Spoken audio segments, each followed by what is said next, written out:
আসসালামু আলাইকুম রহমতুল্লাহি ওবরকাতুহু। সম্মানিত দর্শক,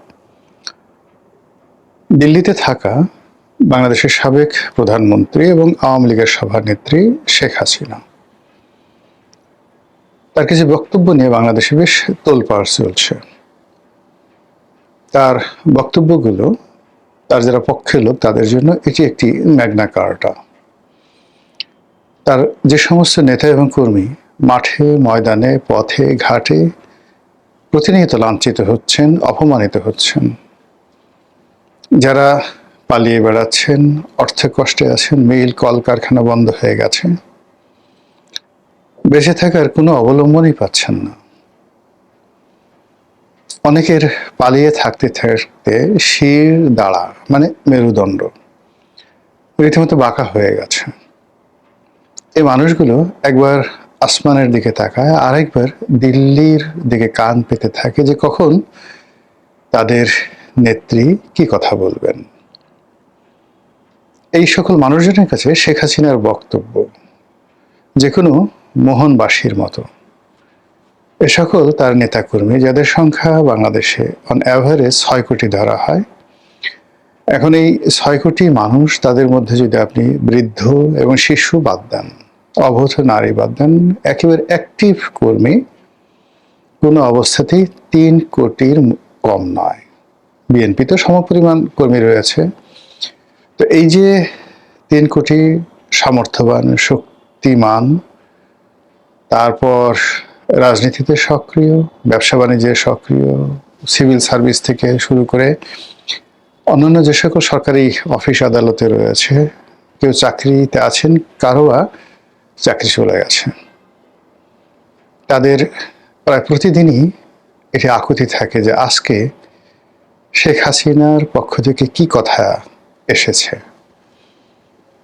তিনি কি আসবেন, তিনি কি আবার সেই তাগত বা এবং তখ্ত মানে শক্তি এবং সিংহাসন এগুলো কি ফেরত পাবেন, আমরা কি আবার সেই সুসময় চলে যেতে পারবো। এই জিনিসগুলো নিজেরা আলোচনা করেন এবং তাদের সঙ্গে যদি কোনো বুদ্ধিমান লোকের দেখা হয়, জ্ঞানী লোকের দেখা হয়, একটু দার্শনিক প্রকৃতির লোকের দেখা হয়, তাহলে তারা প্রথমেই বলে এবং জিজ্ঞাসা করে যে ভাই কতদিন, আমাদের কি কোনো সম্ভাবনা আছে। এবং এই সকল কথাবার্তা এমন সব বড় বড় মানুষ বলেন, মানে যারা একটা সময় জাতিকে দিক নির্দেশনা দিতেন, যারা একটা সময় মানুষের বিবেক হিসেবে কাজ করতেন, নেতৃত্বের একটা শীর্ষ পর্যায়ে যারা ছিলেন, তারাও এই সময়টিতে এতটা দুর্বল হয়ে পড়েছেন যে পরস্পরের সঙ্গে দেখা হলে তারা অনেক অবোধ শিশুর মতো কাজ করেন। তো তাদের জন্য শেখ হাসিনার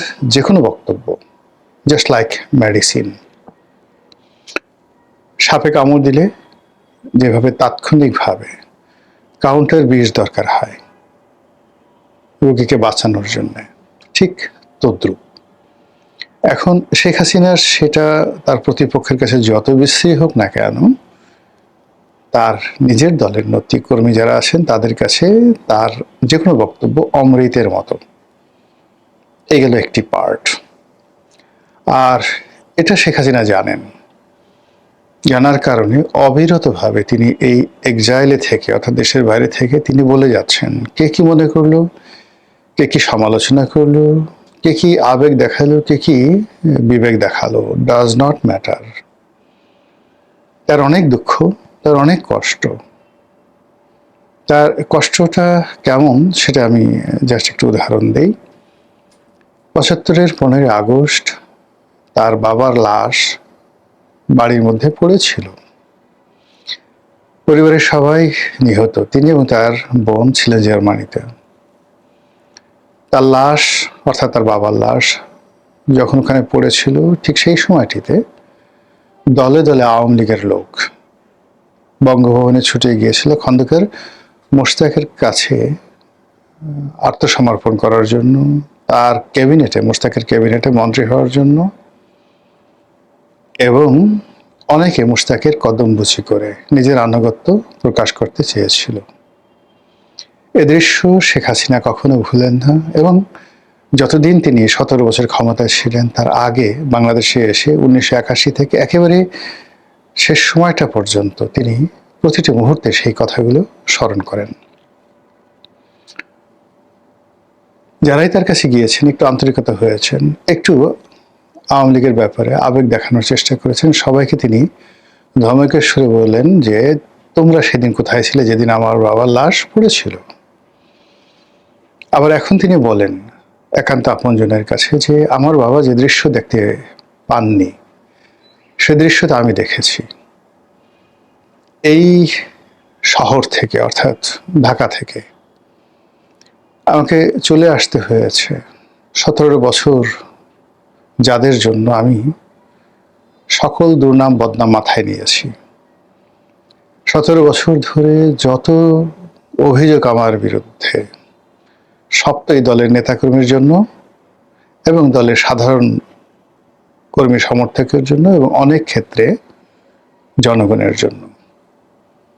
তো আমার যে বিদায়, সেই বিদায় বেলায় তাদের ভূমিকা কি? আমার বিরুদ্ধে যেদিন মৃত্যু দণ্ডের রায় হলো, ফাঁসির রায় হলো, সেদিন এই বাংলাদেশে কোথাও 10,000 লোক একত্র হয়েছে। আমার 6 কোটি সমর্থক, 3 কোটি শক্তি সামর্থ্যবান মানুষ, কিন্তু তারা একত্র হতে পেরেছে 10,000 লোক। এরকম কোনো নজির আছে? কাজেই আমি কি করব তাদের জন্য? এটা তার একান্ত ভাবনা। মানুষ হিসেবে, আওয়ামী লীগের সভানেত্রী হিসেবে এটা তার মানবিক আবেদন, মানবিক অনুভূতি। কিন্তু নেতা হিসেবে, লিডার হিসেবে তিনি যখন চিন্তা করেন যে আমার তো আসলে কারো মুখের পানে চেয়ে থাকার সময় নেই, আমি যদি কারো মুখের পানে চেয়ে থাকি তাহলে তো আর চলবে না, সবাই আমার পানে চেয়ে আছে। কাজেই তার সেই যে আবেগ, অনুভূতি, দুঃখ, কষ্ট, বেদনা, এগুলোকে মাটি চাপা দিয়ে তিনি আবার রুখে দাঁড়ান এবং একটার পর একটা শব্দবোমা তিনি ছেড়ে দেন। সেই শব্দবোমায় কখনো ইউনূস, কখনো এনসিপি, কখনো জামাত, কখনো বিএনপি, আবার কখনো কখনো কোনো ব্যক্তি বা বিশেষ সে আক্রমণের শিকার হন এবং তছনছ হয়ে যায়। এবং সাম্প্রতিক সময় তিনি বাংলাদেশে ফিরে আসার ব্যাপারে যে সকল কথাবার্তা বলেছেন, সেই কথা রীতিমতো ভাইরাল হয়ে এখন সারা দুনিয়াকে তোলপাড় করে দিচ্ছে। তিনি ভারতের শীর্ষস্থানীয় সংবাদ মাধ্যম এনডিটিভি, এই প্রতিষ্ঠানে একটি লিখিত বক্তব্য দিয়েছেন এবং লিখিতভাবে তিনি জানিয়েছেন যে 2026 সনের মধ্যে তিনি বাংলাদেশে আসবেন। তিনি জানেন যে তার বিরুদ্ধে রায় আছে আদালতের, তাকে জেলে যেতে হবে, তাকে ফাঁসিতে চড়তে হতে পারে বা হবে। এই বাস্তবতা মেনে তিনি লিখিতভাবে জানিয়েছেন 2026 সনে তিনি বাংলাদেশে ফিরবেন।